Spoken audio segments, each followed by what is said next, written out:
Okay, hello, hello, hello, beautiful people, and welcome back to this live experience with me, Leah Murphy. And I am joined by the amazing, the incredible Tara Jaye Frank.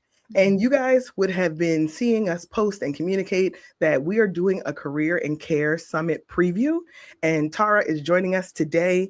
I am going to get into her bio, but I would love for you just to say hello to the people, Tara, why I tell them how amazing you are and all the work that you've done.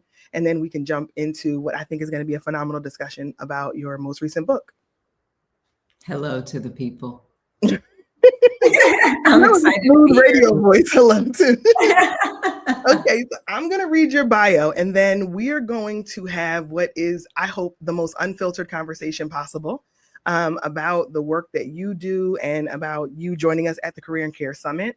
So, for anybody who's joining us live, I'd love to tell you to drop your city in the chat if you are joining us live, just so we know who is riding with us. And then if you're listening on the replay, I love that for you. I love that for me too.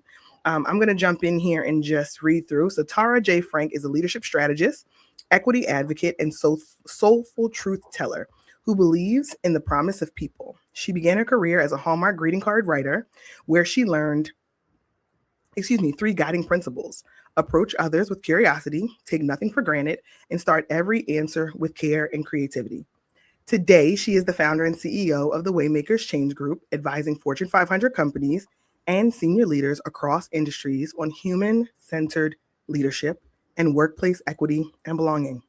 A former executive, Tara has held multiple senior roles, including Vice President of Creative Writing and Editorial, Multicultural Strategy, and Business Innovation. She also spent 10 years as a creative partner to Dr. Maya Angelou.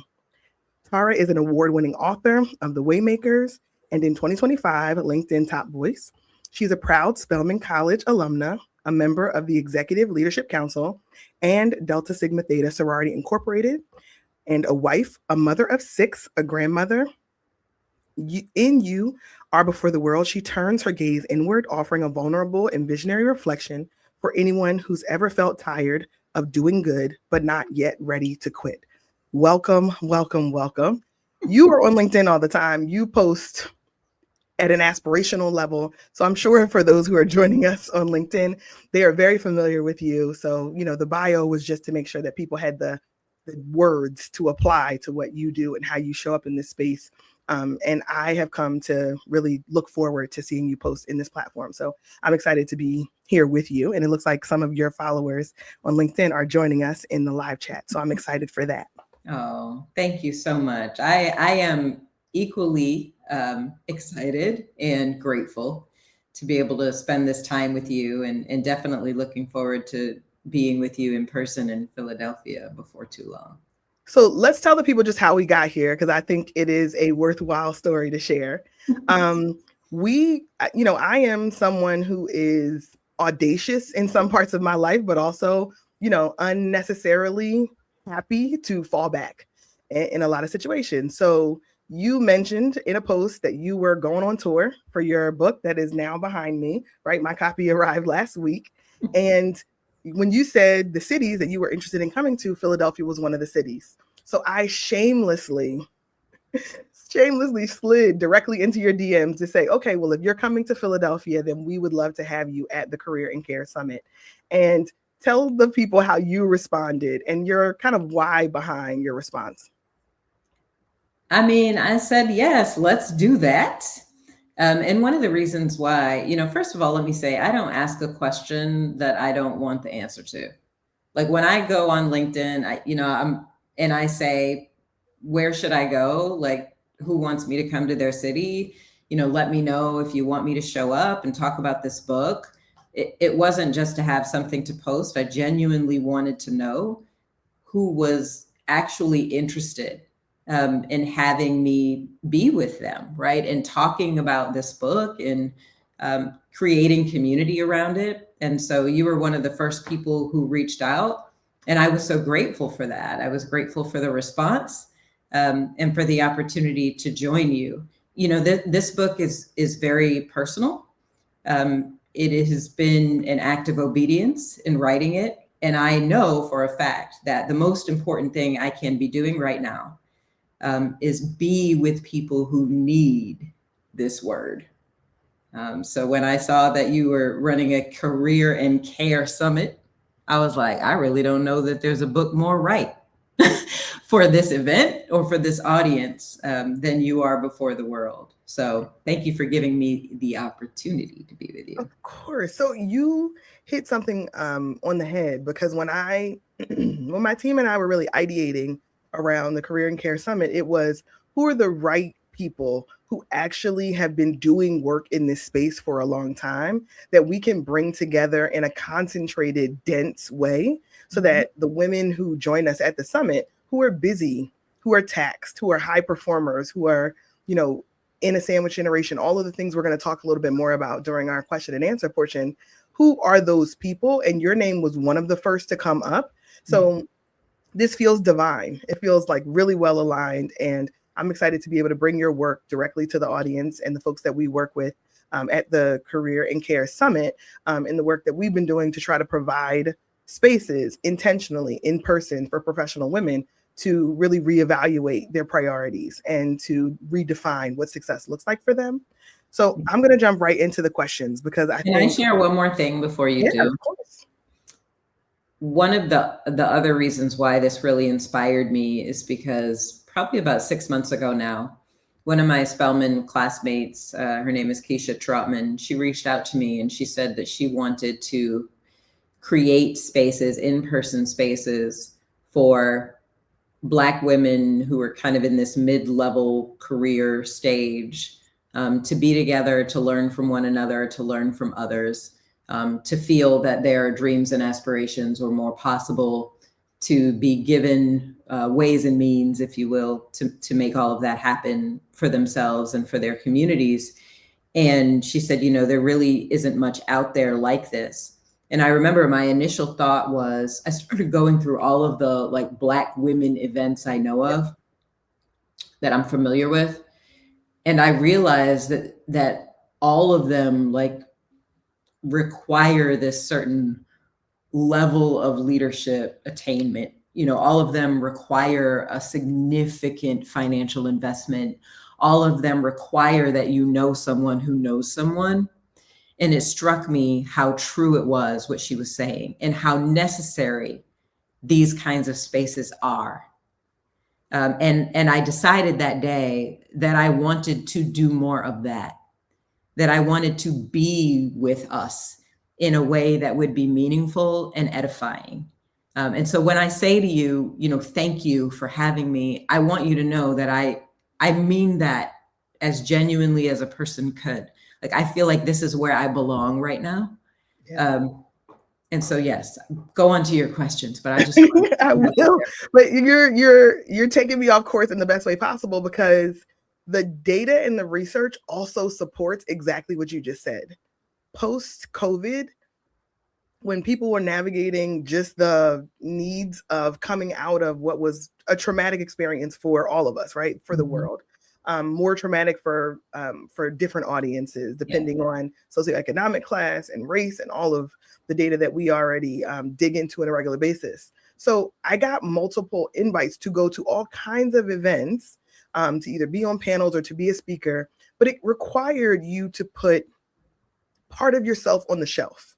It was this idea of, yes, we want to talk about business, or we want to talk about startups, or we want to talk about growing revenue, or we want to talk about career projection, but the other stuff that you might be navigating is irrelevant. The fact that you might be navigating perimenopause, or the fact that you may be in the sandwich generation and navigating caregiving for elder parents as well as, younger children, those things are not our priorities. And it felt like you had to put a part of yourself on the shelf in order to attend and be present for those events, or you had to believe that you were going to Costa Rica and doing a yoga retreat, which, is delightful for some people, but I'm not mad at it. But I'm not mad at it, but very out of reach for others. And in the Philadelphia market specifically, I just believe a high quality level of programming would solve so many problems for professional women. And the more I looked and the more I saw it, the more I realized it must be for me to stand in this space. And Yeah. I was like, okay, God, I don't plan events. This is not how I thought this was going to go.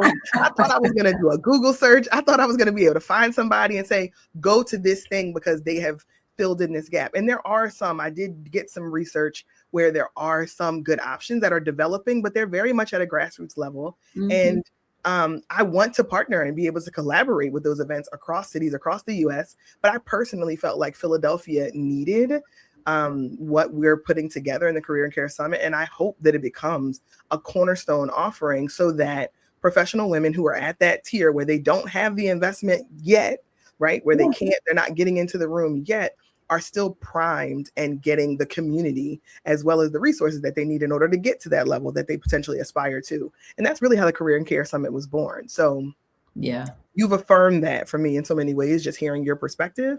And I would love that's to so connected to the book too, the journey with the book. You know, I don't know if you've finished reading it yet, but when I was at first trying to get a publisher, and people were basically like, oh, I don't think folks want this from you. You know, you're a leadership expert. I think they want another leadership book from you. And I was kind of like, you know, I don't have the luxury of compartmentalizing my life. Like, I am a leader, but I am also all the things you mentioned. You know, I'm also in the sandwich generation, and I'm also a mother, and I'm also a wife, and I'm also a human being. Let's just start there.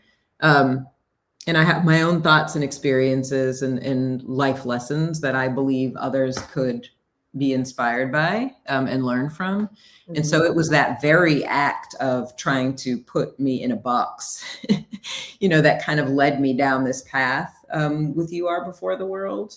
So yeah, the you know, the synergy is very strong. It's very strong. Is. And I'm so glad that we both fear God enough to try to be obedient, despite despite not believing that this is, you know, the path that might have been written or the standard direction we could have gone didn't align. But now we're trying to be obedient to a greater need.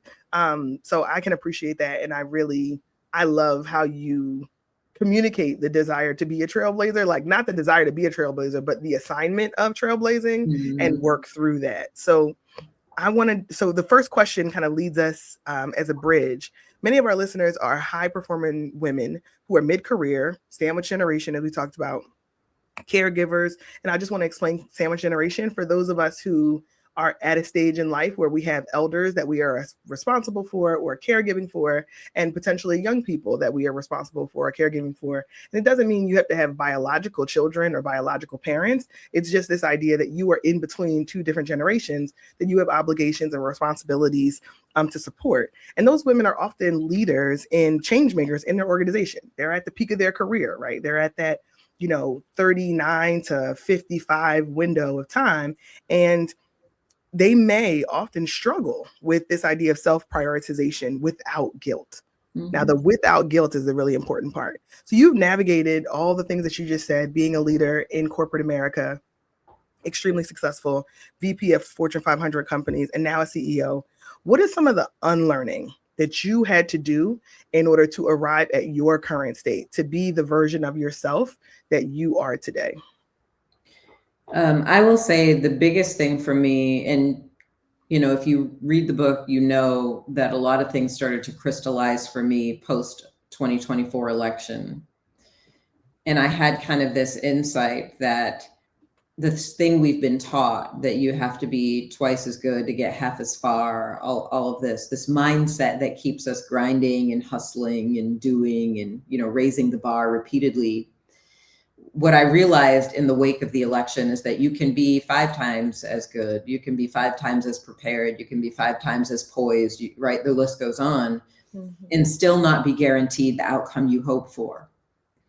And so I had this revelation that really sounded like, if I can do all of this, if I can give everything I have, if I can pour out until I'm empty, if I can stretch myself beyond reason and still not get the outcome I hope for, then what am I doing? What am I doing really, and why? Why are we out here naked and afraid? And so part of it was unlearning this paradigm that the hustle and grind culture, yes, but also you have to be twice as good to get half as far, because where is far exactly? And is that even a place I really want to be? I also had to unlearn that someone like me should be in certain rooms. Someone like me should be doing certain kinds of things. Someone like me, should have these kinds of experiences, when in fact, I don't want to. I'm not interested, if I'm being honest. I don't want to do the things required to kind of operate in this expected way, right? For someone who has achieved a certain level of success. That's not fun for me. It's draining, right? So I had to unlearn these shoulds. You should do this. You should engage in this. You should join this organization. Yeah, no, I really don't want to. And I'm in a phase of my life where I need to get more in touch with what matters so that I can do what counts. The other thing I had to unlearn is that it is somehow my sole responsibility to save the world and all the people in it. In organizations, we often end up playing a couple different roles, right? I write about this in The Waymakers. I say a lot of times high-level Black executives become the Harriet Tubman of their organizations. Like, they're literally hearing all the needs and the whispers. They're kind of ushering people through the maze. They're helping them show up on the other side in a way that is, that is fulfilling and meaningful, even as they themselves are trying to avoid being damaged, right? Are trying to avoid the risks. So there's that role that we play in organizations. There's the savior role. Everything broke all of a sudden. You come in here, stand on this glass cliff, somehow figure it out. There's also the gap filler role we end up playing. This information isn't getting to this group of people. This insight isn't trickling down. Now I'm going to go in all those places and I'm going to fill in all of the holes. That can make us feel, right, as we are conditioned, that if not me, then who? Yeah. And while I understand the emotion behind, the psychology behind if not me, then who, which is essentially to say we all must do our own individual, unique part to make things better, I do believe that for some of us, it has turned into if not me, then no one. And so I can't not do all the things, which is how we end up undone, right? So that means for me, stepping back, looking to the left and to the right, being like, oh, wait, 1 million of us feel this way. 1 million of us feel like we're the only person who can do this. And that's the key. I think you said so many things that were super important, and I'm not going to be able to drop all the gems or repeat all of them, because that's why people need to come to the Career and Care Summit so that they can take your full fireside chat in person with us in Philadelphia. But what you said was that resonated with me the most was one, conditioning. And I think conditioning is kind of a well-used word, but I think when you apply it to behaviors that large groups of people who look like us are demonstrating, I think the idea that you look left and look right and notice that other people are falling into the same patterns, but then we have peers that are not, that don't opt in, that completely stay removed, that figured out how to navigate around. That part for me, I think, is where I believe you're going to give so many people a recalibration of what is normal, what is the expectation of me, and how do I arrive at an expectation of myself that I believe I can sustain and live with? Because you said it so well, which is, where is this destination? And do I really want to do what it takes to get there? But you need people like you to come back from, the version of there. Like, okay, girl, wait a minute. Like, you can do this. I'm confident in you. I believe in you. Here's what it will look like. And then give people a conscious choice to make a decision. I feel like the conditioning for lots of the listeners and folks who would be joining us live is, I've been a high performer my whole life. I'm a great student. I am a connector. I, love to work with people. I love to collaborate. So you get into these environments that don't necessarily prioritize your best interests, because they're prioritizing their bottom line and all the things that we know about business.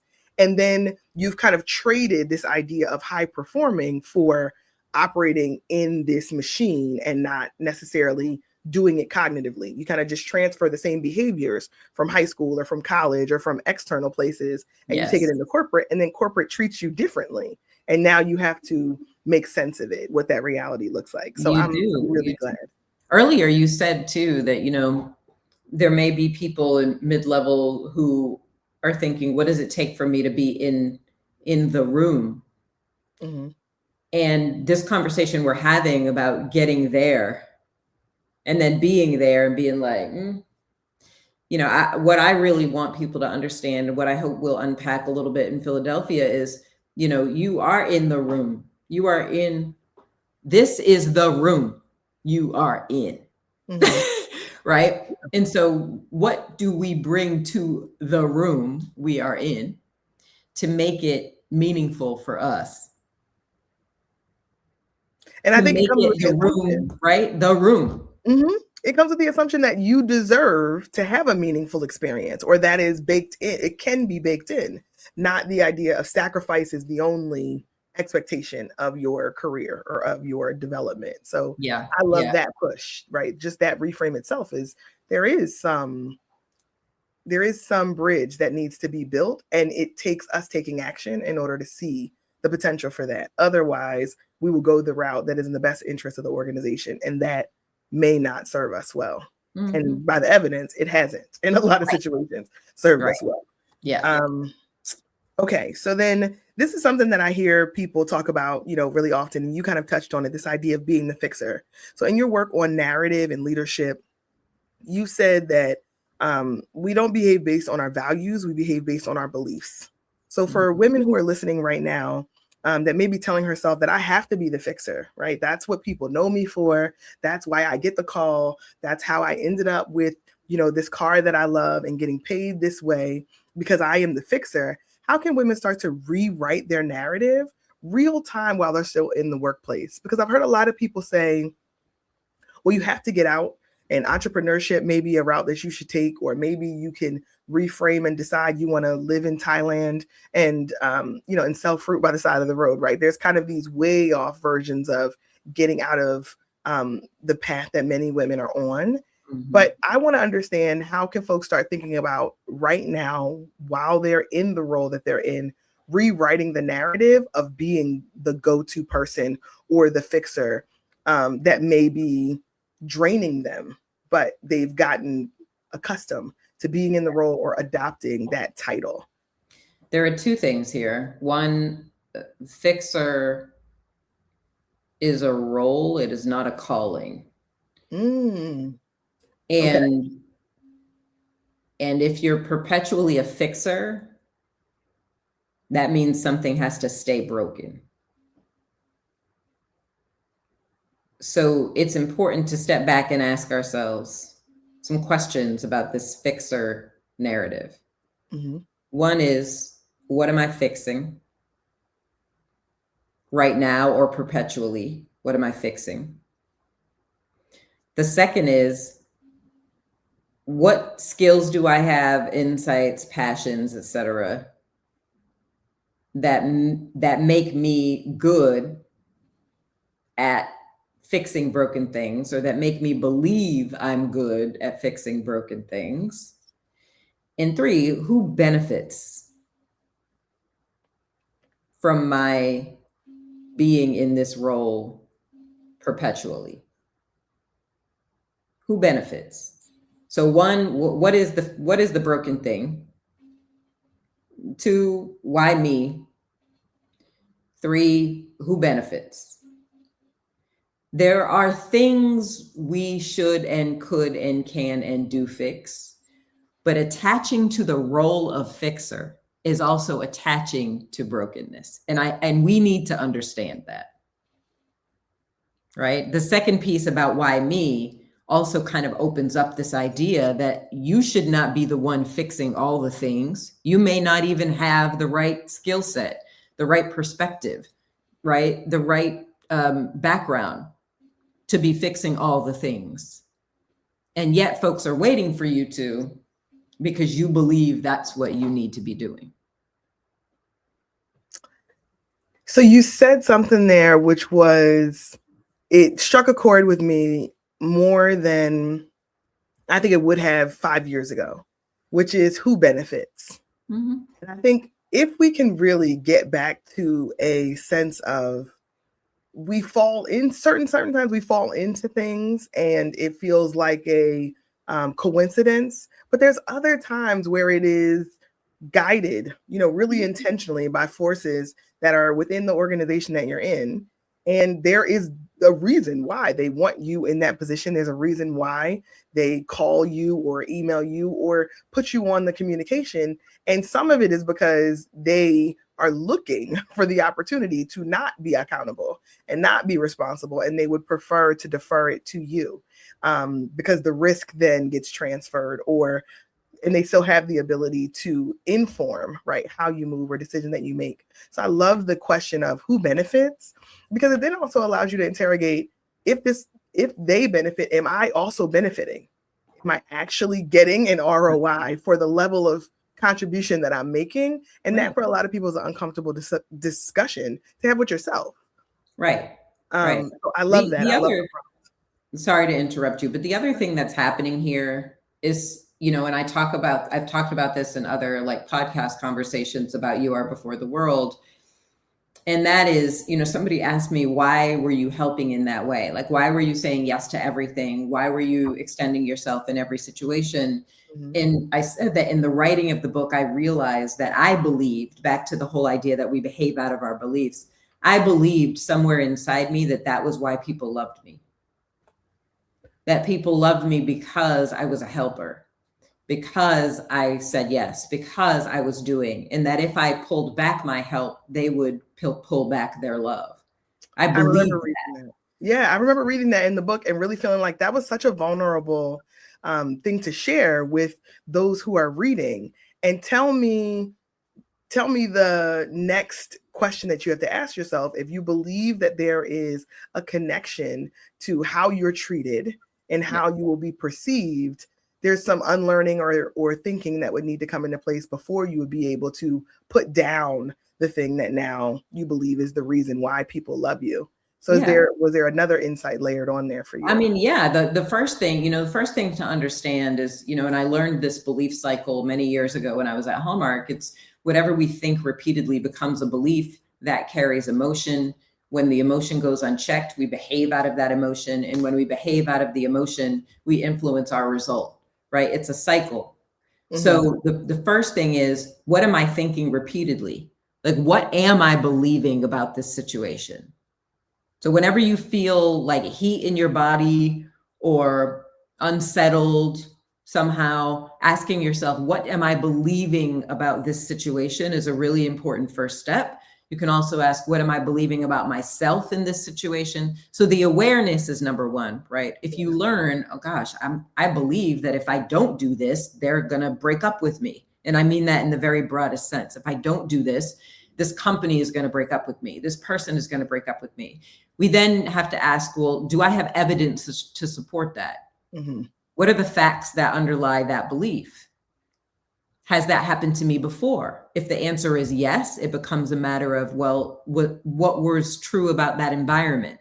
What were the circumstances? What were the conditions, right? It's a deconstruction process that we have to go through to Mm-hmm. understand whether the narrative we keep telling ourselves is true, and if so, how we can make it untrue. What Yeah. steps do we have to take? What choices do we have to make? I tell people, and I've been saying this in the leadership work for 20 years, that just because a story is true doesn't mean it's helpful.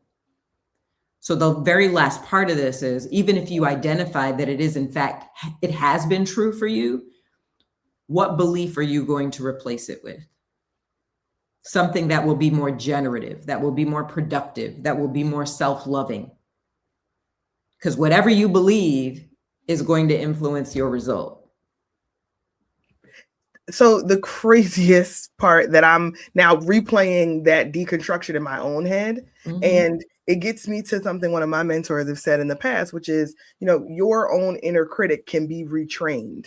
The Yes. way you train yourself to communicate with yourself, you can put a new script in place, but that deconstruction is really necessary in order to put a new script in place so that that inner voice, that inner critic, then begins to tell you a new story. Yes. But your awareness, the point that you made around awareness is what really resonated with me, because I think sometimes if we're so busy doing and taking action, we Yeah. are operating outside of our own awareness. You We're don't have operating time for outside. reflection. Exactly. You And know, one of my favorite quotes is, we don't learn from our experiences. And you have to forgive me, I can't remember exactly who said it right now, but we don't learn from our experiences. We learn by reflecting on our experiences. And if we don't give ourselves time for reflection, right, that creates a really big issue. For me, I had to replace my, people love me because I'm a helper, with a more generative story, which is, the right relationships will honor the humanity in me. My right relationships will honor the humanity in me. That's all of my relationships. So if I have to say no, that's coming out of my need to be human and to preserve, right, myself. The right relationships will honor the humanity in me. If I believe that, I feel more peaceful. I feel more open. I feel more trusting, right? That I will know the right thing to do when the right thing emerges. I feel more trusting that when somebody does leave me, it's a wrong relationship, right? It's a very different posture when you can kind of replace an unproductive belief with a more productive belief, and one that will allow you to do good, without being undone. so I have this is a little bit of a off the beaten path question, because you Okay. said that you don't have time for reflection and then you can't learn from your experiences. And I just think about the velocity in which work is coming at people these days, and a number of my clients and what they're doing and how many hours they're putting in or where they're being pulled. And I often wonder, do organizations use that lack of time to be able to be reflective to their advantage, so that the people inside the organization don't have a chance to recognize, like, wait a minute, I need to do some heavy reevaluation here? And I'm sure we can't speak on behalf of every organization, but I Yeah. started just to tick through some of the conversations I've recently had with very, very high productivity women, right? Change makers, decision makers, people who are doing amazing things. But that velocity and lack of ability to reflect is 100% working against them if they just have to continue to barrel through in order to survive. Survival doesn't allow reflection. So you have Yes. to move past, right, this like fundamental survival and access to your own thoughts and your own stillness in order Yeah. to really be able to be as powerful as what you're applying. So I think that's You do. I mean, I have 3 thoughts about this, Leah. Yeah. The first is that organizations are going to do what organizations are going to do, but we also play a role in how we respond to the onslaught. And sometimes, because of the conditioning, we respond to the onslaught in a way that does not help us. So let me be clear. I'm not saying that the onslaught is not real. I'm not saying that the pressure is not real. I'm not saying any of that the velocity is not real. I'm not saying that. But here's what I will say. Number one, remember, back to the whole, you have to be twice as good, do twice as much. That conditioning still plays in our head. One of the things I learned just even in the writing and in the last few years is that I no longer get ready for things that aren't ready for me. So one of the things we need to shift is, a lot of times we want to be, we get ready so we don't have to stay ready. Sometimes we get ready for things that never come. And when we do that, we've wasted time, energy, creativity, and passion. So getting ready, stay ready so we don't have to get ready, means we're always in motion. Means we're always building something, creating something, making a call, fixing something, just in case something happens. If I told you how many hours I got back in my day and in my week when I stopped getting ready for things that weren't ready for me, it would make your jaw drop. That's number one. Yeah. The second is, we sometimes feel that the only right way to do things is the hard way. We feel like that's the righteous way to do it. But there are chutes in life and there are ladders. Yeah. We don't have to climb the ladder in every single situation. It is not a requirement to always climb the ladder. The third thing here is that we have got to get more pointed on what matters. And, I talk about this in the book, so we can do what counts. Mm-hmm. Not everything matters at the same level to the same degree. You ate with that. Like, we have to get more clear on what matters so that we have the energy and the capacity to do more of what matters. Mm-hmm. But I think the thing that really just knocked my socks off in this moment was the idea that difficulty and building the muscle to do hard things becomes this belief that everything needs to be hard, and the harder it is, the more glory comes with it, or the more victory. So, because I do believe that there is some ego, right, that kind of gets attached, unfortunately, right? And we start to believe that these things are necessary, and doing hard things is the only way you'll get the acknowledgement or the consideration, or not get broken up with, or right? Be able to give ourselves the acknowledgement. That was so hard. Mm-hmm. That was so hard. The harder it is, the better we feel about the fact that we have achieved it or accomplished it. The higher the mountain, to your point, the more the glory, right? The longer the trek, the more honor we feel in having trekked it. Like this is a thing that we experience. I'll give you a very straightforward example. Yeah. My mother-in-law is one of the most amazing humans I know. Like, she's really amazing. And one of the things we do a lot of together, and we've done this a lot over the years, is we cook together. So when the holidays come, my mother moved here, and she does this with us now too. But before that, we would cook together and we would make all the things. And she would have the cutting board out in all of the vegetables and the knife, and she would wash all the vegetables and she would slice all the vegetables, slice them all the different ways, mince everything, dice everything, right? Old school. Yes. And so I would pull out my chopper and I would put things in the chopper and I would press the button. And then I would pour out the things on the cutting board and she would look at me. It was the chopper. It was the greens. I started making greens in my Instant Pot. I make greens that rival any greens that ever greened in 15 minutes. And she was like, because what does she do? She takes them out. She soaks them for an hour and then chops them and rolls them by hand. All of the things, and right? Cramps, mess, all the things all over the place. Yes, but yes. This is the right way to do greens. This is the right. And there are some things that as long as the outcome is right, the process is right. If the outcome is right, the process was right. You don't have to have spent 5 times as long, 10 times as much energy for the outcome to be right. It's the same outcome. Now my father-in-law says to me, this is what I'm known for. He's like, you are the fastest cook I know. I had to cook for 6 children, for a time. He's like, you're the fastest cook I know. Like, I don't know anybody who cooks as fast as you. I'm like, we're eating sooner. We're eating sooner. And the result is good. The result is good. The result is good. Yeah. The result is good. I love that example. And I love that my mother-in-law is also someone that, has this long legacy of doing things a particular way.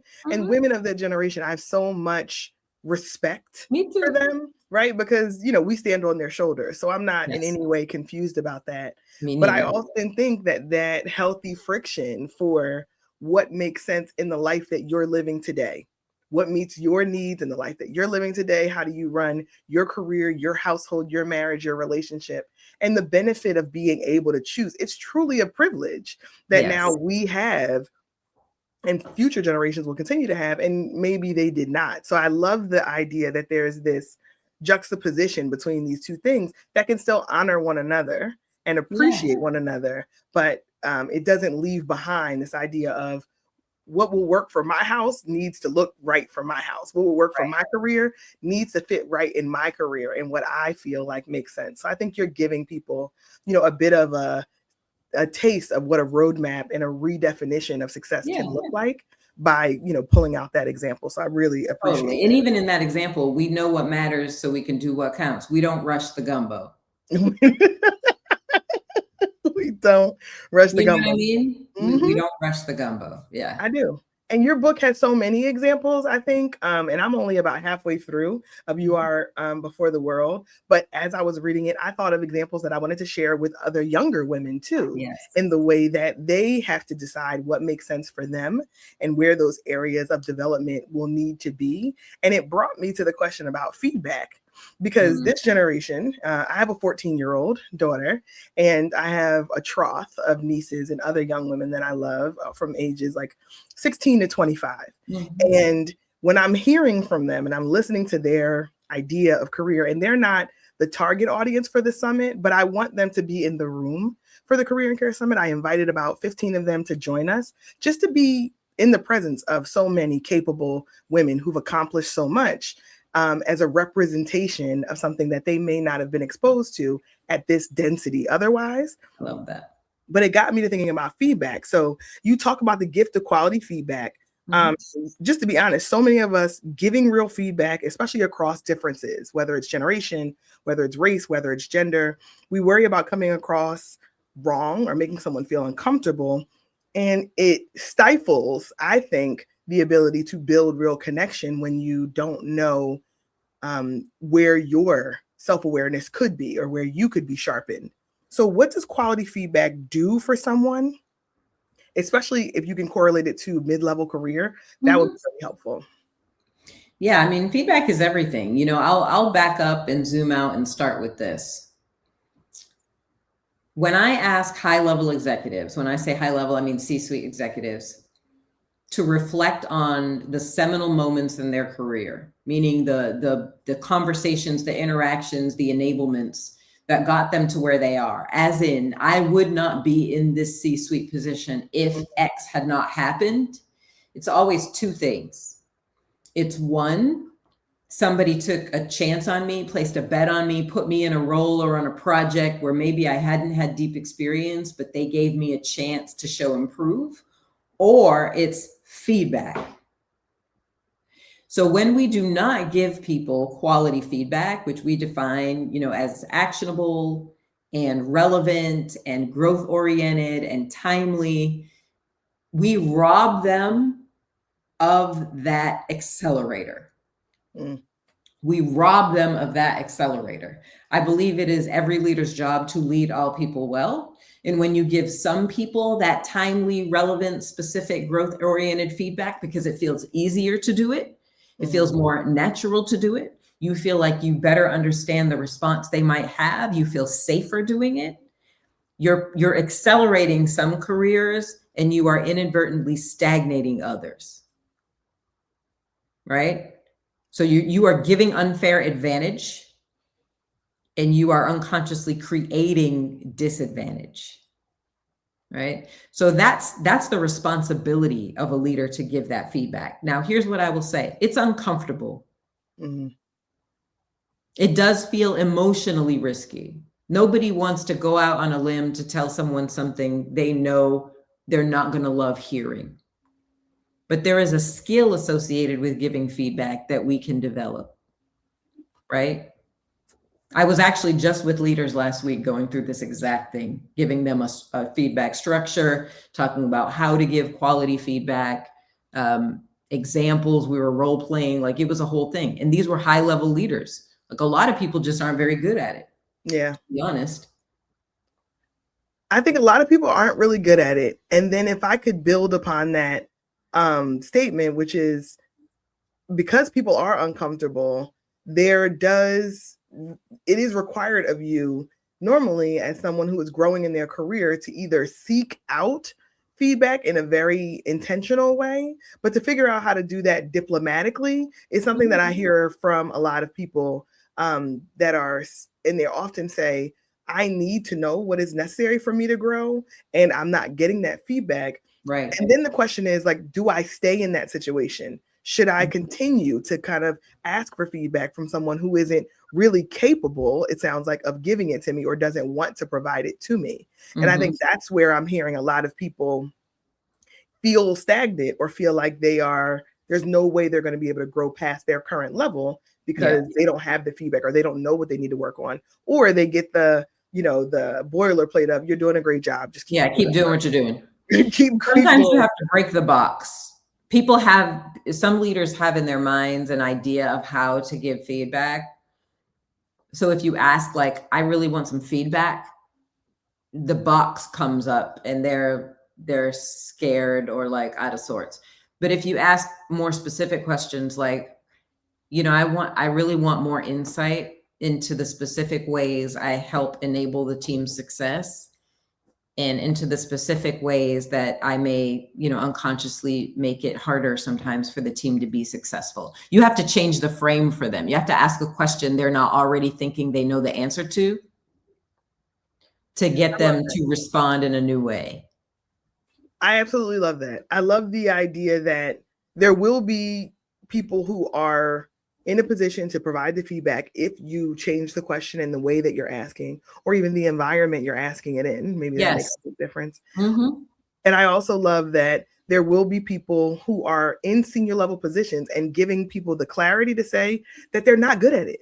They are not, everyone's not good at it. Everyone doesn't have this capability. Everyone should be booking you to teach their leaders how to provide feedback. Every single Fortune 500, 100, 1000, you name it, it's a real thing. And I just wanted to take down the concern level for people to say, is this a me thing? What am I doing that's wrong? Am I being perceived as someone who is incapable of receiving feedback, or is that something on the other side? And I think sometimes it's a little bit of both. Sometimes it's a little bit of both. Like, we also have to be open to hearing, and one of the ways that makes that easier is all feedback is information. We can't receive feedback as an indictment. It is information, which means you get to sift it.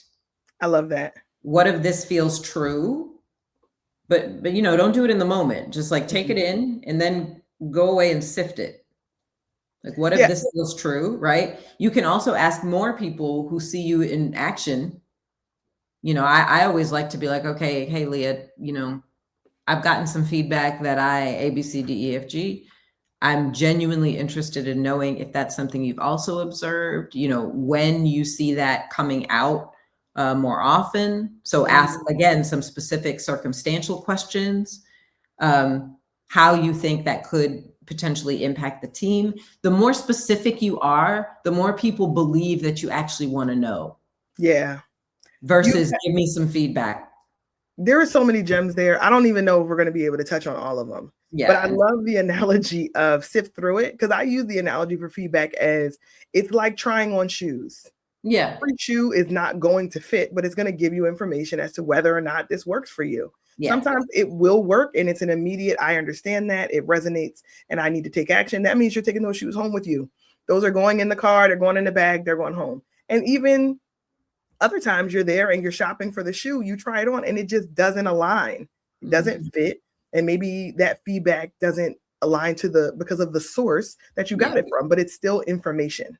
Right. And then it can drive how you have conversations in the future. So I love that you were giving people actionable ways to get deeper into the feedback that they may need in order to grow their career, and the way to reframe questions and to structure them so that other people can then say, okay, am I against a brick wall and there's no progress that's going to be able to be made? Or do I have to ask the question a different way in order to get what I need in order to grow my career? So I really appreciate that. Now we've been all over the map, which I love. I love conversations that feel meandering. Conversations with me are always that way. I'm sorry, not sorry. I guess I should. Not sorry at all. But just tell us a little bit about who the book is for. You Are Before the World was a specific audience that you had in mind. Who was the person that you envisioned when you thought about the workplace that people are navigating today? And we understand that 2026 is a wild ride already. Post COVID, post election of 2024, this is different. It is a more caustic environment than I would say I've seen in a very, very long time. And my clients support that. So when you think about the work that you did to pull this book together and to pour into it all the vulnerability that you shared, who were you thinking about, or who is the audience for this work? I was thinking about the 92%, to be very direct. I was thinking about the people who felt like I felt vacated in the wake of the 2024 elections, the people who had done all the things they could think to do, the people who had donated all the money, showed up to all the calls, did all the, all the things, and who had been doing all the things and kind of woke up on November 6th, like, what was it all for? I know that in those weeks, we did a lot of kind of pulling back, right? Like, forget it, you can have it. I'm not, like, I quit. Yeah. But I also knew that we wouldn't stay there. How did you know? It's because it's not in our nature to not help, to not give, to not recognize pain and want to assuage it, to not recognize lack and want to fill it. It's not in our nature. And it may be some conditioning too, but like, we are helpers by nature and probably by some conditioning. Yeah. And so I knew we would come back to helping, but I believed that we would need to do it in a way that didn't leave us wounded. And so for me, the book was for those people. You said in the book that, and I'm paraphrasing, that you can't stop helpers from helping. You can't stop givers from giving. Helpers can't, givers can't not give, healers can't not heal, doers can't not do. Yeah. I thought that was a helpful framing for people who needed to unplug for long enough to get themselves back on track. Yes. But then maybe saying, well, why did I plug back in at all? Like, why am I bothering? How come I couldn't stay disconnected? And I think it kind of gives folks a little bit of perspective of there's some innate layering of those things, but there's also some conditioning, right? It's kind of a both and. So I think that framework helps. We need each other. Like, we're not meant to live in isolation. So true. We need each other, but the redefining of how we help, I felt, was a requirement. Now, here's what I will tell you. That's who I had in mind when I wrote the book. Since then, I've had a lot of different kind of people read the book, and many of them have found inspiration from it, practical advice, a bit of a reckoning. So it's not only that 92% that is finding it useful. I've even had men, my husband among them, say, stop telling people this book is for women. It's not just for women. I'm like, I get it, but we all got to have a target audience, My publisher did want me to make sure that I had to say, I am my publisher. You are? I did want. Because I thought about that too. When you mentioned that you were organizing this book tour, and how many cities have you gone to now as you're working to get the word out about this, such an important tool that folks are going to be able to use as they figure out what the future looks like for them? I have 6 on the books. I have not finished 7 on the books, but I have not finished all of them yet. So I'm still very much in process. So the reason I asked the question is because I think more people have to understand the level of dedication and commitment to the work that you have and to the book and getting it in front of the right audiences, as the person who wrote the book, as the person who published the book, and then also as the person who is marketing and doing a whole tour in order to support the book. I don't think people have a sense of that level of commitment, and it is inspiring to me. Yeah.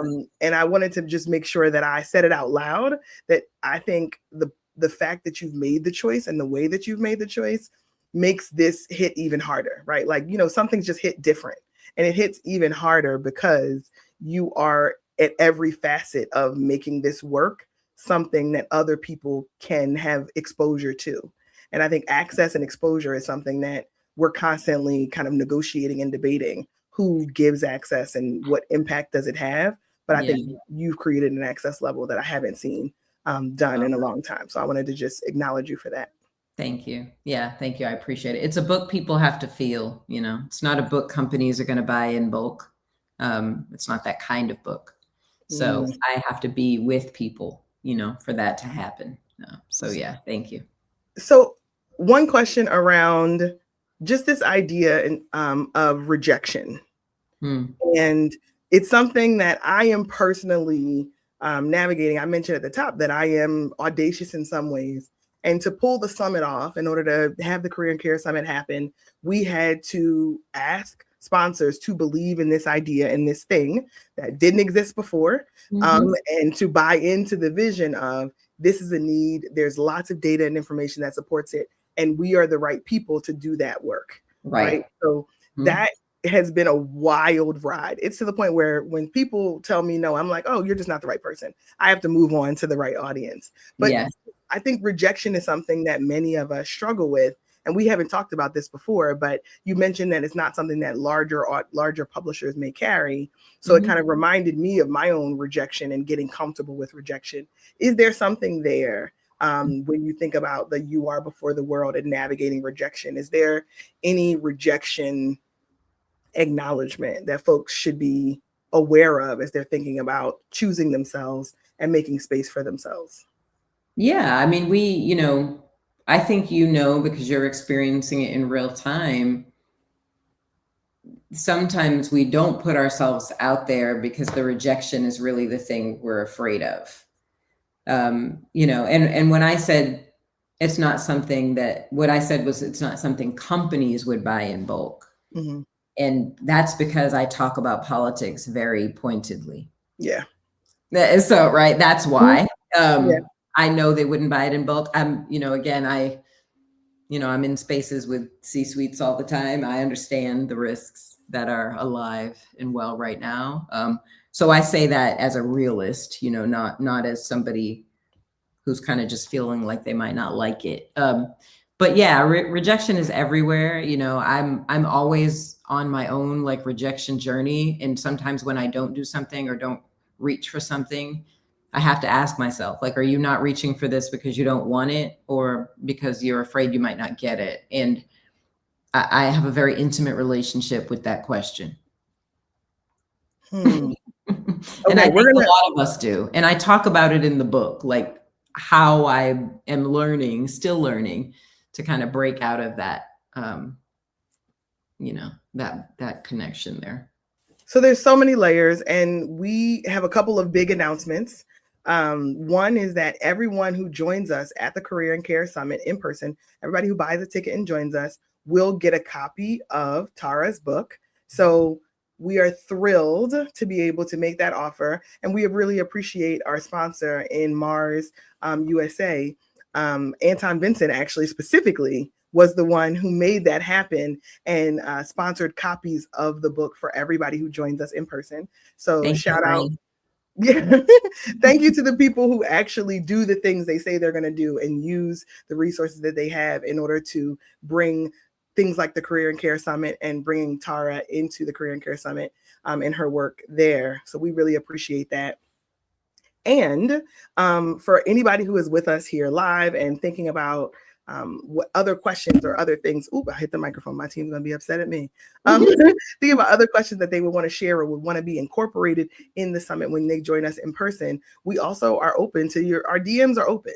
Slide into our DMs. Let us know what more you want to hear. We're going to go deep into You Are Before the World in a fireside chat environment. This was just a taste. This was just to wet your whistle so you understood just how good the conversation is going to be in person.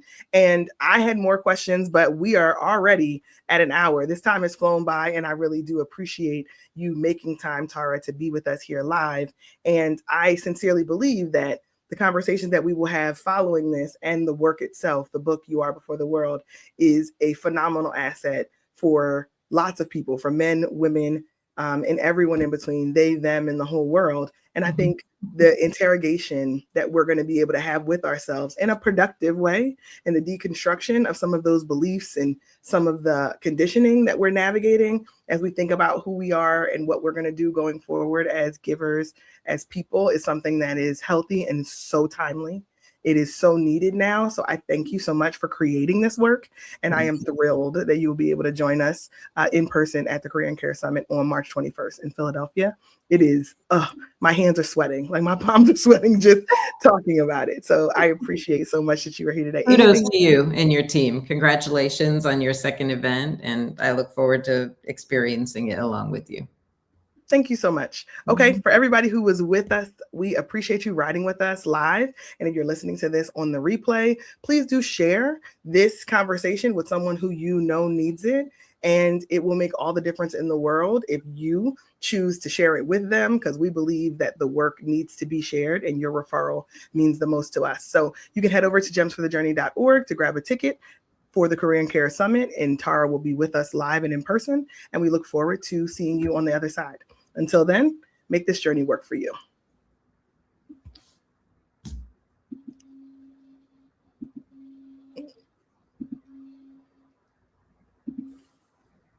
Lots of buttons to click.